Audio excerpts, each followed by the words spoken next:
জয় বাংলা, জয় বঙ্গবন্ধু,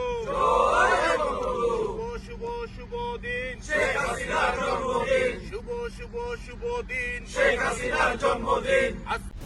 ফ্রান্সে বঙ্গবন্ধু কন্যা দেশরত্ন শেখ হাসিনার ৭৯তম জন্মদিন উদযাপন করেছে ফ্রান্স আওয়ামী লীগ, যুবলীগ, ছাত্রলীগ সহ বিভিন্ন অঙ্গ সংগঠন। প্যারিসে ফ্রান্সের পররাষ্ট্র মন্ত্রণালয়ের সামনে আয়োজিত এ সমাবেশে উপস্থিত নেতাকর্মীরা জয় বাংলা স্লোগানে মুখরিত করে তোলে চারপাশ। জন্মদিনকে ঘিরে শুধু বাংলাদেশেই নয়, প্রবাসেও সৃষ্টি হয়েছে উৎসবমুখর পরিবেশ। আয়োজনে বক্তারা বলেন, শেখ হাসিনা শুধু একজন রাজনৈতিক নেতা নন, তিনি গণতন্ত্র ও স্বাধীনতার প্রতীক। তাকে ঘিরেই বাংলাদেশের মানুষ আশার আলো খুঁজে পায়।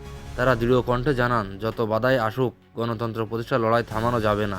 বাংলাদেশের জনগণকে ঐক্যবদ্ধ হয়ে অধিকার আদায়ে এগিয়ে আসতে হবে। প্রবাসী আওয়ামী লীগ নেতারা আরও বলেন, শেখ হাসিনার জন্মদিন কেবল আনন্দের দিন নয়, এটি বাংলাদেশের জন্য নতুন প্রত্যয়ের দিন। গণতন্ত্র প্রতিষ্ঠা না হওয়া পর্যন্ত রাজপথ ছাড়বে না আওয়ামী লীগ। তাদের মতে, গণমানুষের শক্তি সব বাধা ভেঙে বিজয় ছিনিয়ে আনবে। আয়োজন শেষে শেখ হাসিনার দীর্ঘায়ু ও সুস্বাস্থ্যের জন্য বিশেষ দোয়া অনুষ্ঠিত হয়। সুপ্রিয় দর্শক, এই বিষয়ে আপনাদের মতামত কি তা জানান বিস্তারিত কমেন্টে।